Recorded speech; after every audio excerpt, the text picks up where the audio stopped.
Welcome to this explainer. Today we're diving straight into the bustling, microscopic world of plasmids to see exactly how these tiny structures changed modern medicine forever. Look, if you want to understand modern biotechnology, you absolutely have to understand how these little biological delivery vehicles operate. So get ready to look at biology a little differently today. Okay, let's start by picturing a really familiar scene. Imagine it's 8 a.m. in a busy Indian market. You've got scooters weaving through impossibly tight gaps in the traffic, delivery boys balancing giant cartons on their bikes, and those tiny autos carrying parcels from one kirana shop to another. The whole city keeps moving smoothly precisely because these small carriers are constantly transporting important things exactly where they need to go. Without them, the whole network would literally just freeze up. Which brings us to Section 1, the microscopic delivery trucks. Now, I want you to keep that image of the busy market street in your head. Because we're going to shrink all the way down into a single bacterial cell, where a very similar logistics network is quietly running the show. Think of the main bacterial chromosome, like the official government database of the cell. It holds all the absolute, essential instructions the bacteria needs just to survive. But completely separate from that main chromosome, we have plasmids. These are tiny, circular rings of DNA floating around. They aren't the main database, they're more like optional, bonus pen drives. They're the secret side business files, the little delivery trucks of the cell, carrying extra genetic tools that are totally separate from the main system. Now, what's really cool is exactly what's inside these bonus packs. Plasmids carry these secret side businesses to help bacteria survive really dangerous conditions. For example, one plasmid might carry a specific gene for antibiotic resistance. Another might pack survival tools to outlive a toxic chemical spill. And some even carry instructions that let bacteria physically exchange these genes with neighboring cells. It's honestly just like students secretly passing handwritten cheat notes during an exam. One bacterium figures out how to survive, writes it down on a plasmid, and just passes that note right over to its neighbor. And that leads us to Section 2, the biotech twist. This is where human ingenuity really steps into the picture. So scientists realized something fascinating. If plasmids naturally move genetic material around anyway, what if we could use them to transport useful human genes too? That single idea changed absolutely everything. In the early days of recombinant DNA technology, scientists like Stanley Cohen and Herbert Boyer essentially hacked this natural delivery system. First, they cut the plasmid loop open using restriction enzymes, which act basically like molecular scissors. Second, they drop a foreign human gene right into the gap. And third, they seal the whole DNA ring back together using ligase enzymes, which act like a molecular glue. Boom. Suddenly, the plasmid is a courier carrying entirely new instructions. Think of this recombinant process like slipping a brand new recipe into a Swiggy delivery rider's bag. The rider doesn't actually care what the recipe is, right? It could be biryani, it could be a highly complex human gene, it doesn't matter to the rider at all. The system is just designed to take the package and deliver it to its destination. And the plasmid is doing the exact same thing. Moving on to Section 3, building biological factories. Let's see what happens when the package is actually delivered. So the crucial point is what happens when this engineered plasmid delivery truck arrives at its destination inside something like an Escherichia coli bacterium. Well, the host bacterium starts copying the plasmid. Every single time that bacterial cell divides, the plasmid divides right along with it. Very quickly, you hit a massive number, millions. You literally have millions of tiny biological factories. If the gene we dropped into that plasmid codes for human insulin, guess what? Those millions of bacteria start churning out massive, factory-level amounts of human insulin. But, not all delivery networks operate the exact same way. Depending on the need, bacteria might use what we call high-copy plasmids. These produce many copies inside one bacterial cell. It's kind of like a massive fleet of delivery vans, causing a huge traffic jam on the roads. High volume, high output. On the flip side, we have low-copy plasmids. These exist in only a few copies and are much more tightly controlled by the host cell. They operate a lot more like a few exclusive VIP vehicles. Scientists actually choose which type of truck they need based on what they're trying to produce. Which brings us to Section 4, upgrading vectors like PBR322. Because of course, scientists didn't just stop at using natural delivery trucks. Let's see how this builds into specialized biotechnology vectors. The famous vector PBR322 is essentially what happens when you take a simple, old delivery scooter and give it a massive upgrade. Scientists took a natural plasmid, stripped out all the unnecessary DNA to make it lighter, added selectable markers like antibiotic resistance genes so they could easily track it, and inserted unique restriction sites to make inserting foreign genes incredibly easy. It went from a basic scooter to a high-tech, GPS-equipped cargo vehicle built specifically and exclusively for modern biotech work. And finally, Section 5, Tiny Rings, Massive Impact. Let's zoom back out from this microscopic world for a second. I want you to really absorb this idea. Without these tiny circular DNA rings, modern genetic engineering would feel like trying to run an online shopping company without delivery vehicles. I mean, without plasmids acting as our delivery network, we simply wouldn't have mass human insulin production. We wouldn't have recombinant vaccines. We wouldn't have easy gene cloning. All the modern medicines and agricultural leaps we rely on today in hospitals and pharmacies, they are all built entirely on the back of this microscopic logistics network. Tiny rings, massive impact. So the very next time you see a delivery rider weaving through traffic to drop off a parcel, I want you to remember the tiny circular DNA rings doing the exact same thing inside bacterial cells, quietly working to change modern medicine forever.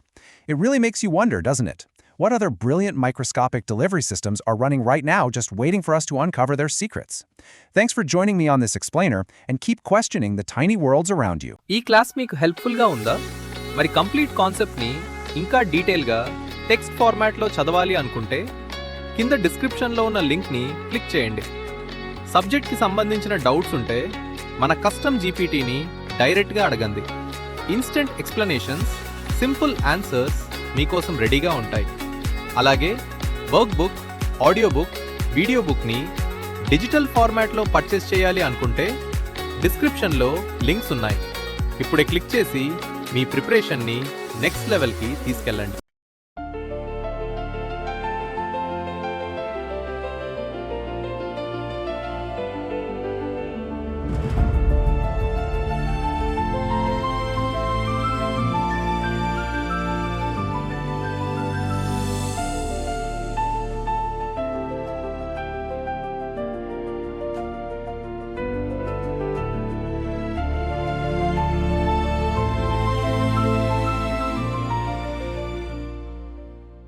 What is it, Adam? Okay, just think about this for a second. What is the one thing that connects the stuff that makes your mouth go numb at the dentist's office, the pill you might take for allergies, and that insane rush of energy you get when you're suddenly startled or scared? Haha, that is a wild combination. It sounds like the start of a really tricky riddle, but I think I know exactly where you're headed with this. And you are right. It is one of my all-time favorite topics in the entire grade 12 chemistry syllabus. Exactly. And that's what we're here to unpack today. Hello, everyone. I'm Adam. And I'm Grace. We're from School on X, and we are so excited to finally pull back the curtain on this secret world of amines. Okay, so before we dive deep, let's just take a moment with this quote. I know you've probably seen it in your textbook, but I want you to really think about what it means. When it says intermediates, I want you to picture like the master Lego bricks of chemistry. You don't actually see the individual red and blue bricks in the final Millennium Falcon, right? But without them, you can't build a thing. That's the perfect way to describe it. It means the medicines that make us well, the very fabric of the clothes you're wearing, they all started with these amine Lego bricks. They are the unsung heroes, the secret architects working behind the scenes of our world. All right, so let's officially kick off our investigation. I really want you to picture these three things in your mind. Novocaine, the stuff that turns the dentist drill into just a weird buzzing sound. Benadryl, an absolute lifesaver when allergy season hits. And adrenaline, that pure, heart-pounding rocket fuel your own body makes. I mean, they do completely different things in totally different situations. So the big question is, what's their secret handshake? What's the hidden chemical link that they all share? And the answer, the star of our show today, is this incredible little arrangement of atoms, the amine functional group. It looks so simple on paper, doesn't it? Just the nitrogen with some friends. But this little group is the secret ingredient. It is the key that unlocks the power of all those amazing molecules Adam just mentioned. And today, we're going to become detectives and uncover every single one of its secrets. So, what's our game plan for cracking this case? Well, first up, we're going to get properly introduced and meet the whole amine family. Then, we'll put on our imaginary lab coats and learn how chemists actually build these things from scratch. After that, we'll play detective and figure out how to tell them apart with a really clever test. And then comes my favorite part. Oh, and mine too. We get to unleash the power of what I like to call the diazonium super tool. Trust me, you're going to want to stick around for that. It's a total game changer. It really is. And finally, we'll bring it all back home and see how your world is literally re-engineered by these molecules every single day. All right, everyone, let's jump right into Section 1, Meet the Amine Family. Because before we can understand why they're so powerful, we really need to know who they are. You know, what's their origin story? What's their family structure like? Let's start from the very beginning. Okay, so the core idea is actually beautifully simple. We all know ammonia, NH3, right? It's just a nitrogen atom wearing 3 little hydrogen hats. Now, all you have to do is imagine swapping 1, 2, or even all 3 of those hats for a bigger, more complex hat, one made of carbon chains. And that's it. That's an amine. They are literally just dressed-up versions of ammonia. They all come from the exact same family. Now this is where it starts to get really, really cool. Look at the shape here. The official name is trigonal pyramidal, but you can just picture a little pyramid. And just like its parent ammonia, that nitrogen atom sitting at the top is holding on to something incredibly important, a lone pair of electrons. See it there? It's not bonded to anything. It's just sitting there, buzzing with potential energy. This lone pair is everything. It's the source of their reactivity, their basicity. It is the amine's chemical superpower. It's what makes all the magic happen. And that simple idea of swapping out those hydrogen hats gives us a super easy way to classify them. You can really think of it like a family tree. You start with the parent molecule ammonia, swap just one hydrogen for a carbon group, and boom, you've got a primary amine. Think of it as the first child. Swap a second one, and you get a secondary amine. And if you go all out and swap all 3 hydrogens, you've made a tertiary amine. It's honestly that straightforward. Okay, Grace, that family tree makes perfect sense, but it brings up a question that always confused me when I was a student. Let's say you have a primary amine and a tertiary amine, and they weigh about the same. Why in the world does the primary one have a much higher boiling point? It feels like they should be pretty similar, but they're not even close. What's the secret there? That is such a fantastic question, Adam, and the answer is one of the most important concepts in all of chemistry, hydrogen bonding. Think of it like this. Primary and secondary amines still have hydrogens attached directly to that nitrogen. This lets them reach out and basically hold hands very, very tightly with their neighbors. It's a super strong intermolecular hug.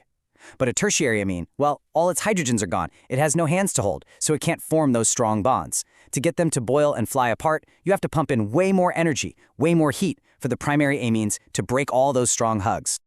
That makes total sense. The structure directly dictates the properties. Which leads us right into our next big question in section 2, how to build an amine. So, if we as chemists need a very specific type of amine, let's say a super pure primary amine, to build a new medicine, how do we actually cook one up in the lab? Well, there are a bunch of ways, but let's focus on 2 really elegant methods that you need to know. On the left, we have the Gabriel phthalimide synthesis. I want you to think of this one as the precision surgeon. Its one and only job is to make incredibly pure primary amines, and it does that job flawlessly. Now, on the right, we have the Hoffman-bromamide degradation. This one's more like a magician. It's so clever. You start with a molecule called an amide, and with a bit of chemical magic, it produces a primary amine that has 1 less carbon atom than what you started with. How cool is that? It's a super useful trick when you need to shorten a carbon chain. Okay, so we've got these amazing ways to make amines. But here's a reality check. Chemistry isn't always clean. Sometimes ఈ class మీకు హెల్ప్ఫుల్గా ఉందా? మరి complete కాన్సెప్ట్ని ఇంకా డీటెయిల్గా text ఫార్మాట్లో చదవాలి అనుకుంటే కింద డిస్క్రిప్షన్లో ఉన్న లింక్ని క్లిక్ చేయండి. సబ్జెక్ట్కి సంబంధించిన డౌట్స్ ఉంటే మన కస్టమ్ జీపీటీని డైరెక్ట్గా అడగండి. ఇన్స్టెంట్ ఎక్స్ప్లెనేషన్స్, సింపుల్ ఆన్సర్స్ మీకోసం రెడీగా ఉంటాయి. అలాగే work book, audio book, video బుక్ని డిజిటల్ ఫార్మాట్లో పర్చేస్ చేయాలి అనుకుంటే డిస్క్రిప్షన్లో లింక్స్ ఉన్నాయి. ఇప్పుడే క్లిక్ చేసి మీ ప్రిపరేషన్ని నెక్స్ట్ లెవెల్కి తీసుకెళ్ళండి.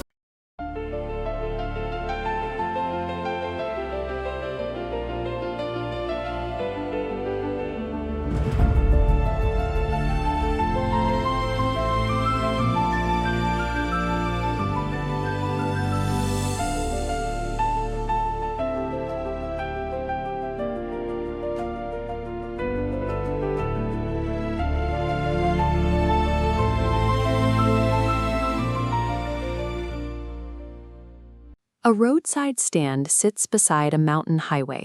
Every time a car rips past, a heavy cloud of dust lifts off the asphalt and settles over the rough wooden shelves and wild berries. The people at the stand avoid asking for charity or what they call a dole of bread. They specifically seek the economic exchange that the city takes for granted. When Robert Frost wrote A Roadside Stand, he bypassed the mechanics of rural poverty to focus on something more agonizing. He directed our attention to the psychological weight of the weight itself.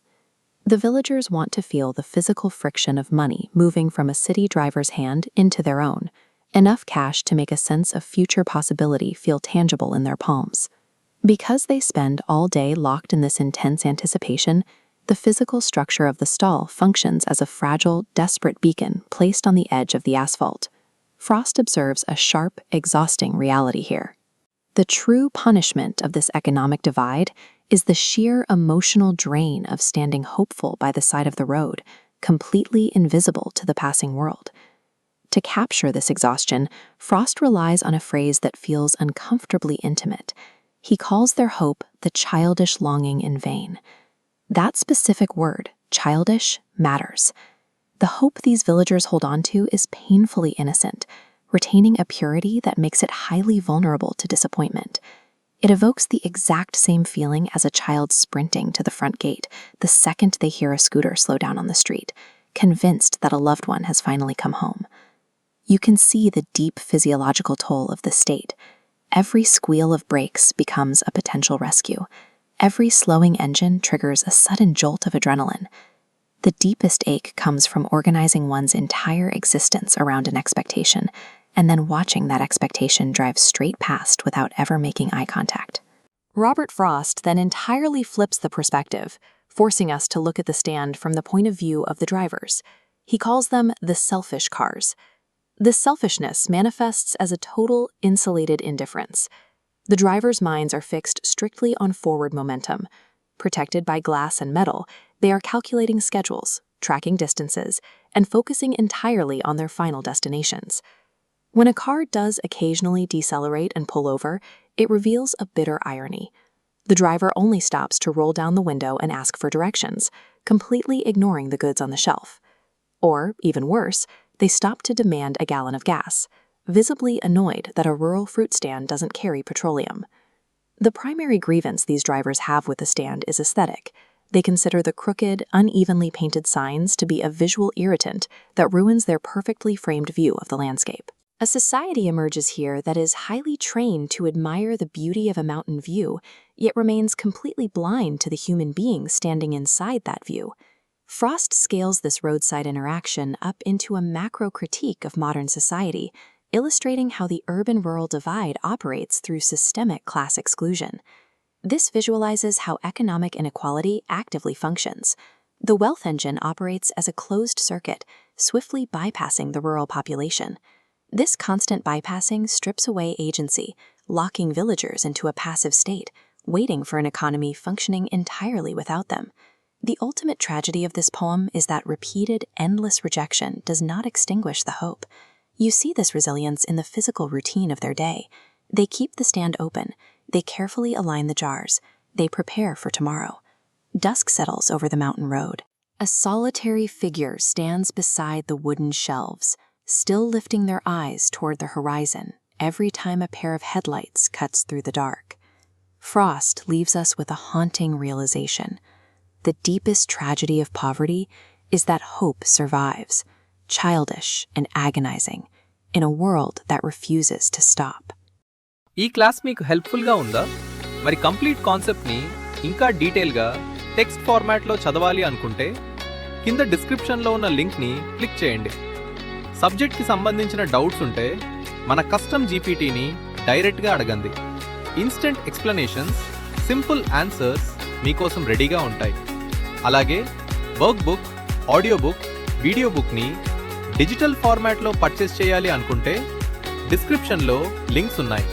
ఇప్పుడే click చేసి మీ ప్రిపరేషన్ని next లెవెల్కి తీసుకెళ్ళండి.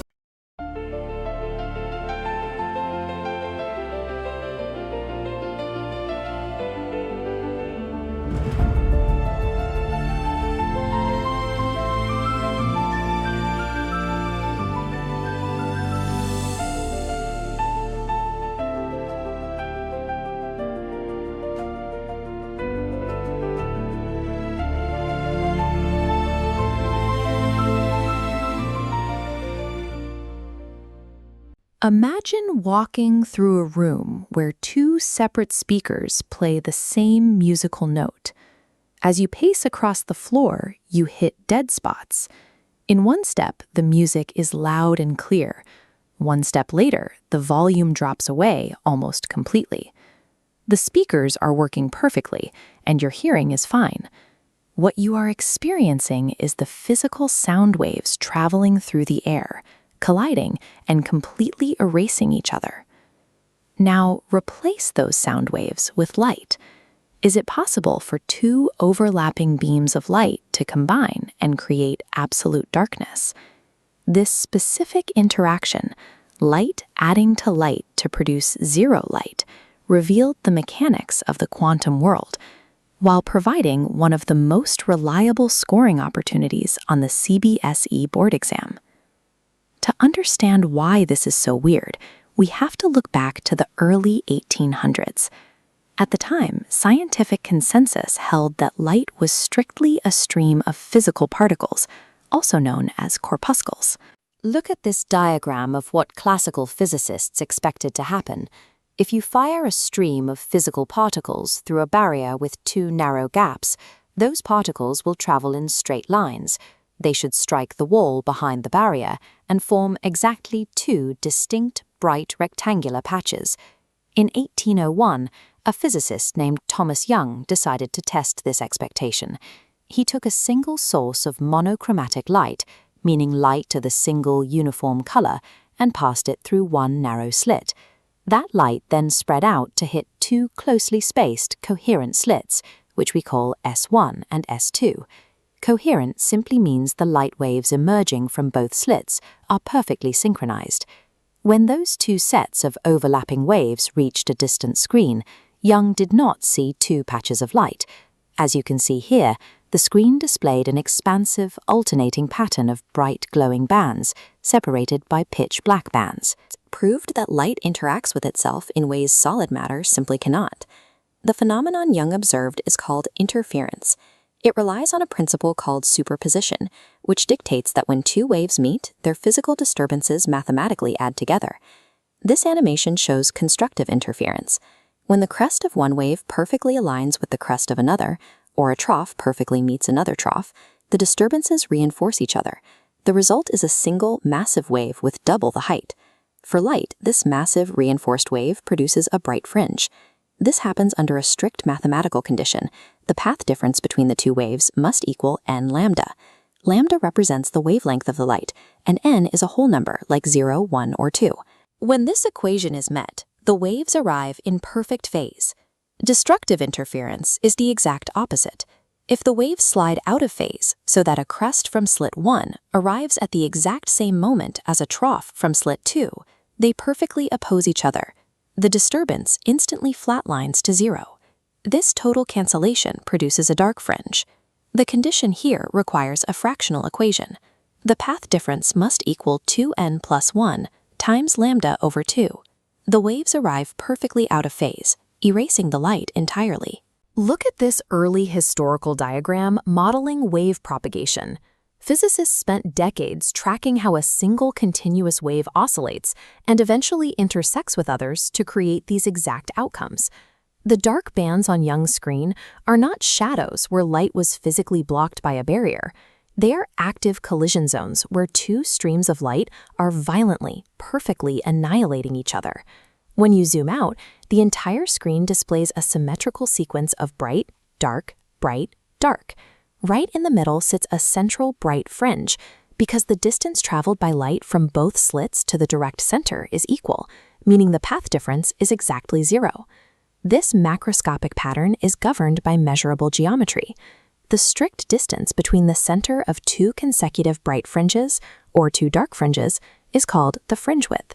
We can control this width by changing the physical parameters. If you increase the wavelength of the light, say switching from blue to red light, the pattern expands, stretching the fringes wider. If you pull the two slits further apart from each other, the pattern compresses, squashing the fringes closer together. By proving we can calculate the exact width of a shadow simply by changing the color of our light source or the spacing of our slits, Young provided the concrete evidence needed to confirm the wave nature of light. Once you understand the rules of interference, you realize these canceled and amplified waves are hiding in plain sight. Watch this macro footage of a soap bubble. The swirling iridescent colors you see are the direct result of thin film interference. Light waves bouncing off the inner and outer layers of the soapy water are continuously adding and canceling out specific colors. You see the exact same physics on oil slicks or in the anti-reflection coatings on your glasses. Today, highly sensitive scientific tools called interferometers rely entirely on this principle of splitting light and controlling how those overlapping waves recombine. Young's two simple slits settled a century of scientific debate and established the architectural foundation for all modern wave optics. Now, let's translate this directly into your exam strategy. The CBSE board exam tests this concept frequently, and they set very specific traps that cost students easy marks. Trap number 1 is swapping the formulas under pressure. Look at this breakdown. You must explicitly match the whole number n lambda to the bright fringes and the fractional equation to the dark fringes. Reversing them guarantees a 0. Trap number 2 is vocabulary. You will lose points if you describe the two slits without explicitly calling them coherent sources. Examiners actively scan for that exact phrase. Here is your foolproof blueprint for a perfect 3-mark answer. 1. Define interference as the superposition of light. 2. Describe the setup, making sure to identify the slits as coherent sources. 3. Write down the precise mathematical conditions for both the bright and dark fringes.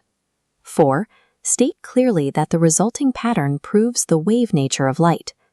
Light behaves as a wave, entirely capable of building and erasing itself. Master this counterintuitive truth, and you have exactly what you need to conquer your physics exam. మీ ఫ్యూచర్ని మార్చడానికి ఒక decision చాలు, ఆ decision ఇవాళే తీసుకోవచ్చు. గాలా గ్రేడ్లో మేము classes మాత్రమే చెప్పాం. కాన్సెప్ట్స్ని జీవితంలో మర్చిపోలేని స్టోరీస్ లాగా అర్థమయ్యేలా చెప్తాం. CBSE గ్రేడ్ 7 నుంచి గ్రేడ్ 12 వరకు ప్రతి గ్రేడ్కి సెపరేట్ యూట్యూబ్ ఛానల్. ప్రతిరోజు ఈవినింగ్ 6:30 నుంచి 7:30 వరకు లైవ్ క్లాసెస్. ప్రతి సబ్జెక్ట్లో 90 powerful topics. First simple introduction, తర్వాత ఈజీ ఎక్స్ప్లెనేషన్, ఆ తర్వాత రియల్ లైఫ్ ఎగ్జాంపుల్స్తో డీప్ అండర్స్టాండింగ్. మార్క్స్ కోసం కాదు, లైఫ్ లాంగ్ నాలెడ్జ్ కోసం. మీరు మా క్లాసెస్ రెగ్యులర్గా ఫాలో అయ్యి కాన్సెప్ట్స్ని కంప్లీట్గా మాస్టర్ చేస్తే ఎగ్జామ్స్లో కాన్ఫిడెన్స్, కెరియర్లో ఆపర్చునిటీస్, మీ డ్రీమ్ గోల్కి ఒక స్ట్రాంగ్ ఫౌండేషన్ రెడీ అవుతుంది. లెర్నింగ్ని ఇంకా నెక్స్ట్ లెవెల్కి తీసుకెళ్లాలి అనుకుంటే డిస్క్రిప్షన్లో detailed notes, digital work book, audio book, video book links ఉన్నాయి. డౌట్స్ వచ్చిన వెంటనే మన కస్టమ్ జీపీటీని అడగండి. మీ టీచర్ లాగా, మీ స్టడీ పార్ట్నర్ లాగా 24/7 మీతో ఉంటుంది. ఇప్పుడే మీ గ్రేడ్ ఛానల్ని సబ్స్క్రైబ్ చేయండి. ఈవినింగ్ 6:30కి కలుద్దాం. ఎందుకంటే కాన్సెప్ట్ అర్థమైతే మార్క్స్ వస్తాయి. కాన్సెప్ట్స్ మాస్టర్ అయితే ఫ్యూచర్ క్రియేట్ అవుతుంది. Welcome to gala grade.